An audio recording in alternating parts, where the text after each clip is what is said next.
खाओ तो थे अशुद्ध को नहीं हो। अशुद्ध कद हो जिथे लोगों की चुगली चट्टा निंदा पराई स्त्री का मन या बुरा विचार या किसी की चुगली चट्टा करना झूठी गवाही देनी वे थे अशुद्ध हो, क्योंकि वो शरीर परमेश्वर को है। तारीफ करो परमेश्वर। यही है जो मनुष्य को अशुद्ध करती है, परंतु हाथ बिना धोए भोजन करना मनुष्य को अशुद्ध नहीं करता। यीशु वहां से निकलकर सूर और सैदा के देशों की ओर चला गया और देखो उस देश में एक कनानी स्त्री निकली और चिल्लाकर कहने लगी, हे दाऊद की संतान, हे संतान, मुझ पर दया कर, मेरी बेटी को दुष्ट आत्मा बहुत सता रहा है। तारीफ करो परमेश्वर की। पर उसने उसे कुछ उत्तर नहीं दिया और उसके चेलों ने आकर उसे विनती कर कहा, इसे विदा कर, क्योंकि वह हमारे पीछे चिल्लाती आती है। एक कोई माँ है, उसकी बेटी में दुष्ट आत्मा है और यीशु मसीह के पीछे वो चिल्लाते हुए आ रही है और उसके चेलों ने कहा, पिता इन्हें तू क्षमा कर और इन्हें आजाद कर दे। उसने उत्तर दिया कि इजराइल के घराने की खोई हुई भेड़ों को छोड़ मैं किसी के पास नहीं भेजा गया। परमेश्वर ने कहा, जो कि भेड़ा मेरी है, मैं उन भेड़ा ने दूसरा भेड़ा को कोई जिक्र की को नहीं। जिस तरह आप बताओ कि अगर आपके ने 100 भेड़ा है, 100 भेड़ा का मैं हूं, अगर इनमें 2 भेड़ गायब होगी तो आप क्या करोगे? मैं 98 भेड़ा ने भूल जाऊंगा, भी 2 भेड़ा ने लियान खातर चला जाऊंगा। जाओगा कौन जाओ? और जब वे 2 भेड़ा खाने मिलेगी थाने उतनी खुशी नहीं है, 98 बैठेंगी को नहीं, तो 2 नहीं मिली थाने। तारीफ करो परमेश्वर की। और आपका सारी परमेश्वर की भेड़। हाँ, अगर मैंने जब खुशी हुआ जब 4 आदमी नया हुआ भाई, ये भी बेचारा परमेश्वर में आया ताकि इन्हें नई जिंदगी मिले, ये भी आज बीमारियों पेंडो छुटा गो, है ना। आपा भी चाहो ना, इसी तरह परमेश्वर की योजना है कि जकी भी भेड़, आपा परमेश्वर की भेड़, अगर कोई खोईडी है, कोई मान लो भी में पड़ी है, गंदी आत्मा में पड़ी है, दुष्ट आत्मा जकड़ रखे है, खाट में पड़ी है, किसी का लकवा है, वे परमेश्वर की भेड़ ले गया हो ताकि आपा मैंने छुटावा जगह अपनो परमेश्वर खुश हो गए। तारीफ करो परमेश्वर।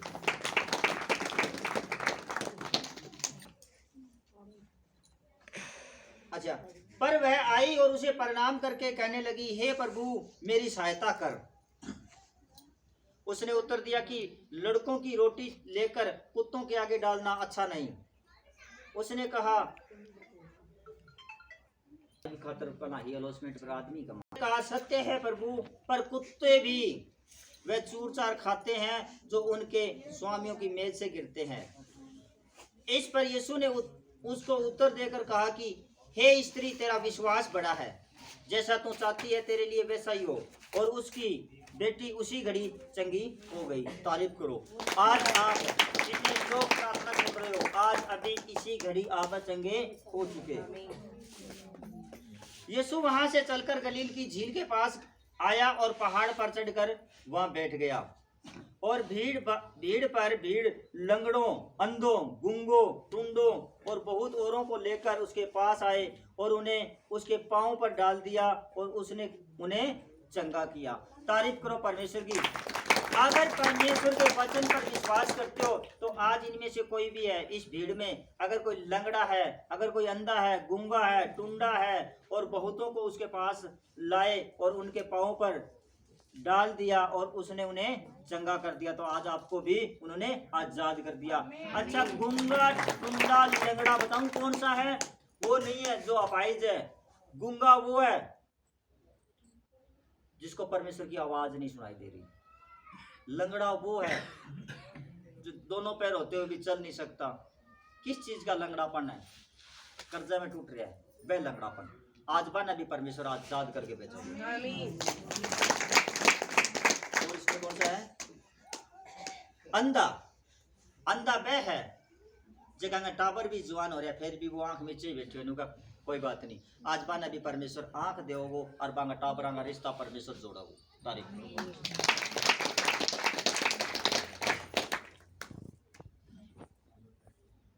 सो जब लोगों ने देखा कि गूंगे बोलते हैं, टुंडे चंगे होते हैं, लंगड़े चलते हैं और अंधे देखते हैं, तो अचंबा करके इस्राएल के परमेश्वर की बड़ाई की। तारीफ करो परमेश्वर की।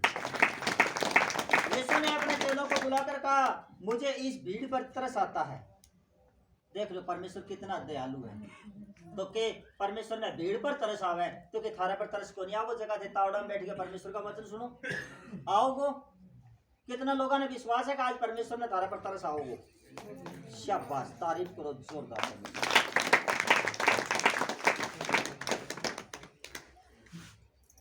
यीशु ने अपने चेलों को बुलाकर कहा, मुझे इस भीड़ पर तरस आता है क्योंकि वे 3 दिन से मेरे साथ है और उनके पास कुछ खाने को नहीं और उन्हें भूखा विदा करना नहीं चाहता। कहीं ऐसा न हो कि वे मार्ग में थक कर रह जाएं। तारीफ करो परमेश्वर की। ये कौन से भोजन की बात करता है परमेश्वर? इसने कहा, यीशु ने अपने चेलों को बुलाकर कहा, मुझे इस भीड़ पर तरस आता है क्योंकि वे 3 दिन से मेरे साथ है और उनके पास कुछ खाने को नहीं और उन्हें भूखा विदा करना नहीं चाहता। आज जकी थे भूख लेके आया हो, परमेश्वर को नहीं चाहा कि थे भूखा ही वापस जाओ, है ना। आज एकदम तृप्त करके परमेश्वर पे जाओ। भूख कौन सी भूख? आपका कर्जा है, आप उतारन खातर आए हो, उसकी भूख। आपके पास में बिजनेस नहीं है, वो भूख है कि परमेश्वर का जाऊंगा अपन मिलेगी। आप एक इस तरह आयो कि मैं बांझ हूँ, परमेश्वर मेरे से शराब हट जाए और आज मैं भूख ले गई हूँ या मेरी भूख पूरी हो जाए, तो परमेश्वर उसकी भी गोद हरी करके भेजेगा। अगर आपने भूख है कौन सी खाने की, किस चीज का खाने की? क्या परमेश्वर मेरे घर में गरीबी है, तो परमेश्वर ने कहा ठीक है आज तेरी गरीबी छोड़ जा और आज तू आजाद हो गए जा। तारीफ करो परमेश्वर। क्योंकि परमेश्वर ने कहा उन्हें भूखा विदा करना नहीं चाहता। कहीं ऐसा नहीं हो कि भी मार्ग में थक कर रह जाए। मार्ग कौन सा है? जिस तरह आपने आना शुरू किया परमेश्वर में, तो परमेश्वर को नहीं चाहे कि आप रास्ते में थक गए, हार गए और घरे चले जाओ। परमेश्वर ने कहा जगह भी आया है, आगे मैंने तरस आवा है, मैं आज इन्हें तृप्त करके भेजूंगा, आज इन्हें पूरा पेट भर के भेजूंगा, आज इन्हें इतना दूंगा कि झोली भी छोटी पड़ जाए। तारीफ करो परमेश्वर। चेलों ने उनसे कहा, हमें जंगल में कहां से इतनी रोटी मिलेगी कि हम इतनी बड़ी भीड़ को तृप्त करें। जिस तरह कई लोग सोच के आया होगा कि अपन इतनी दूर उचाल के आया कि अपन तो ये मिले को नहीं, पास्टर जी तो मिले ही को नहीं ना, अपना किस तरह काम बनेगा। लेकिन इस वचन में लिख रखा है, ये चेला ने एक चिंता होगी कि परमेश्वर इतना लोग जगह आज इकट्ठा हो गया है, अगर इन्हें जंगल का मैं इतना आदमी ने रोटी खुआवा अपा तो खड़ू इतनी रोटी आओगी। चेलों ने उनसे कहा, हमें जंगल में कहां से इतनी रोटी मिलेगी कि हम इतनी भीड़ को तृप्त कर सकें। यीशु ने उनसे पूछा, तुम्हारे पास कितनी रोटियां हैं? उन्होंने कहा 7 और थोड़ी सी छोटी मछलियां। तब उसने लोगों को भूमि पर बैठने के लिए आज्ञा दे दी, जिस तरह आप बैठ गए। उन 7 रोटियों और मछलियों को लेकर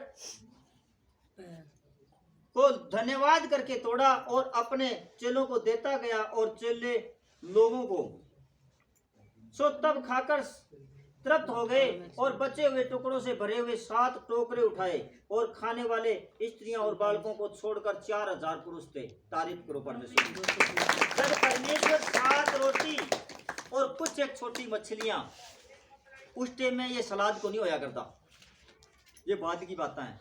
लेकिन जिस टाइम में परमेश्वर था उसने 4000 आदमियों ने क्या कर दिया, 7 रोटी और मछली लेकर तोड़ा और अपने चेलों को देता गया और चेलों ने आगे सबको देते गए। सो सब खाकर तृप्त हो गए और बचे हुए टुकड़ों में से 7 टोकरे उठाए, यानी कि 7 रोटियां मुँह 7 टोकरा तो टुकड़ा में उठाया, जगह आप थोड़ा थोड़ा पापड़ तार के फेंक कहा।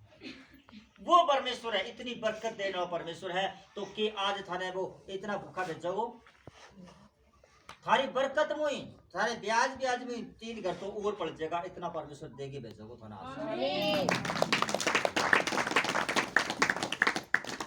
और खाने वाले स्त्रियां और बालकों को छोड़ 4000 पुरुष थे। तब वह भीड़ को विदा करके नाव पर चढ़ गया और मगन देश के सियोनों में आ गया। और फरीसी और सदूकियों के पास आकर उसे परखने के लिए उससे कहा कि हमें आकाश का कोई चिन्ह दिखा। आज भी लोगों ने चाहे कितना भी यूट्यूब पर देखो, फिर भी उनका हमारे सामने अगर कोई चिन्ह चमत्कार होगो तो मैं मानांगा, है ना। ये आज को नहीं, युगो युग पहला भी ये चीज़ें थी। उसने उनको उत्तर दिया कि सांझ को तुम कहते हो कि खुला आसमान खुला रहेगा क्योंकि आकाश लाल है। आज भी जो की बडेरिया लोग भी निको चंद्रमा का बाहर कर लाली लाग रही है, आज अंधेरो रहो, सूरज रहो, ये विचार आज भी है। और भोर को कहते हो कि आज आंधी आएगी क्योंकि आकाश लाल और धुंधला है। तुम आकाश का लक्षण देखकर भेद बता सकते हो, पर समयों के चिन्हों का भेद नहीं बता सकते। इस युग के बुरे और व्यभिचारी लोग चिन्ह ढूंढते हैं। अब देखो किसके लिए कहा है परमेश्वर ने कि जो चिन्ह ढूंढते हैं वो किस तरह के आदमी हैं। इस युग के बुरे और व्यभिचारी लोग चिन्ह ढूंढते हैं, पर यूनुस के चिन्हों को छोड़ और कोई चिन्ह उन्हें न दिया जाएगा, और वह उन्हें छोड़कर चला गया। और चेले पार जाते समय रोटी लेना भूल गए। यीशु ने उनसे कहा, देखो फरीसियों और सदूकियों के खमीर से चौकस रहना। वे आपस में विचार करने लगे कि हम तो रोटी नहीं लाए। ये जानकर यीशु ने उनसे कहा, हे अल्प विश्वासियों, तुम आपस में क्यों विचार करते हो कि हमारे पास रोटी नहीं है। आज यह रोटी कौन सी रोटी की बात करे परमेश्वर। कई लोग, मेरी बहन या मेरा भाई ऐसा भी सोच के आया होगा, आप आढ़ा आ गया, अपना बिजनेस खराब हो गया, अपने जी की रोटी चल रही बात आप छोड़ दिया। लेकिन परमेश्वर ने कहा, ये जानकर यीशु ने, अल्प विश्वासियों, तुम आपस में क्यों विचार करते हो कि हमारे पास रोटी नहीं है। आपके लिए सब कुछ परमेश्वर ने बंदोबस्त कर दिया। क्या तुम अब तक नहीं समझे। और उन 5,000 की 5 रोटियां स्मरण नहीं करते, और ये न कि कितनी टोकरियां उठाई थी। और न उन 4,000 की 7 रोटी, और ये न कि कितने टोकरे उठाए थे। तुम क्यों नहीं समझते कि मैंने तुमसे रोटियों के विषय में नहीं कहा, फरीसियों और सदूकियों के खमीर से चौकस रहना। तब उन फरीसियों और सदूकियों की शिक्षा से चौकस रहने को कहा था। यीशु कैसरिया फिलिप्पी के देश में आकर अपने चेलों से पूछने लगा कि लोग मनुष्य के पुत्र को क्या कहते हैं। उन्होंने कहा, कितनों ने तो यूहन्ना बपतिस्मा देने वाला कहते हैं, कितनों एलिया, कितनों ने यिर्मयाह या भविष्यद्वक्ताओं में से कोई एक कहते हैं। उसने उनसे कहा, परंतु तुम मुझे क्या कहते हो। जिस तरह आपने भी लोग कहता होगा ना, आप जिसकी जगह जाओ वो कौन हो सके, बाबू है, कोई शेवड़ो है, या कुछ और कोई माया है। इस तरह परमेश्वर ने भी कहा करता। उसने उनसे कहा, परंतु तुम मुझसे क्या कहते हो। शमौन पतरस ने उनको उत्तर दिया कि जीवते परमेश्वर का पुत्र मसीह है। तारीफ करो परमेश्वर। यानी कि आप जहाँ बैठे हो, जिंदे परमेश्वर की जिंदी हजूरी में बैठे हो। शमौन पतरस ने मसीह है। यीशु ने उनको उत्तर दिया कि हे शमौन, योना के पुत्र, तू धन्य है, क्योंकि मांस और लहू ने नहीं, परंतु मेरे पिता ने जो स्वर्ग में है ये बात तुझ पर प्रकट की। तारीफ करो परमेश्वर। और मैं भी तुमसे कहता हूं कि तू पतरस है, और इस पत्थर पर अपनी कलीसिया बनाऊंगा, और अधोलोक के फाटक उस पर प्रबल न होंगे। मैं तुम्हें स्वर्ग के राज्य की कुंजियां दूंगा, और जो कुछ तू पृथ्वी पर बांधेगा वह स्वर्ग में बंधेगा, और जो कुछ तू पृथ्वी पर खोलेगा वह स्वर्ग में खोलेगा। तारीफ करो परमेश्वर। देखा ने किस तरह कहती हो, आता पानी के आज यो लाठी छोड़ के ने के पर लेके चाल पड़ोगो, या लुगाई जे की चाले को नहीं, आज या चलेगी, क्योंकि यह परमेश्वर अधिकार दिया। अगर थे रिसीव करो तो थे भी ये काम कर सको हो। तारीफ करो परमेश्वर। कितनी बड़ी बात परमेश्वर ने लिखी। मैं तुझे स्वर्ग के राज्य की कुंजियां दूंगा। स्वर्ग की राज्य की कुंजियां किन लेनी है। क्या बात है, आधा नहीं चाहिए। अरे नरक मुंह पेंडो छुटाओ नहीं। मैं तुझे स्वर्ग के राज्य की कुंजियां दूंगा। स्वर्ग के नहीं, स्वर्ग का पूरा राज्य, उसकी कुंजियां परमेश्वर का मैं दूंगा। और जो कुछ तू पृथ्वी पर बांधेगा वह स्वर्ग में बंध जाएगा, और जो कुछ तू पृथ्वी पर खोलेगा वह स्वर्ग में खोलेगा। इसकी ट्राई मैंने करी थी एक बारी। जिंदगी का सारा कोई गांव में जा रहा, मैं प्रार्थना करने, तो रास्ते के अंदर एक मैं होटल पर रुकिया भी, मैं दुष्ट आत्मा ही। तो यो वचन जो है, जो मैं बोलियो, मैं परमेश्वर तेरे वचन में लिखा, यहाँ बांधो तो स्वर्ग में बंधेगा, और यहाँ खोलो तो स्वर्ग में खुलेगा। बोले मैं इनके भीतर जाऊं, अगर जितनी भी शैतान की योजना सारी बंद जानी चाहिए धरती पर। जो मैं गयो बा लुगाई एक नाद हो गए ना, आई भी मैं कोई दुष्ट आत्मा ही वो जुड़ो सो कर रखियो, थाना में मिलाऊं भी गा कदे आई तो वो होटल वाले ने बोले, जी मारा है इसमें कोई सिस्टम हम दिखा किसी है स्वर्ग में खुल जाएगा। देखिए थारी किसी भी तरह का कोई भी बंधन है, आज मैं इस धरती पर किसी से न कहना कि मैं मसीह हूं। उस समय से यीशु अपने चेलों को बताने लगा, मुझे अवश्य है कि यरूशलेम को जाऊं और पुरनियों और महायाजकों शास्त्रियों के हाथ से बहुत दुख उठाऊंगा और मार डाला जाऊं और तीसरे दिन फिर जी उठूं। आज तक ऐसा कोई परमेश्वर नहीं है जो मर के दोबारा जिंदा आया हो। सिर्फ एक यीशु मसीह है जो मरने के 3 दिन बाद दोबारा जिंदा हो गया, और उसकी निशानी ये है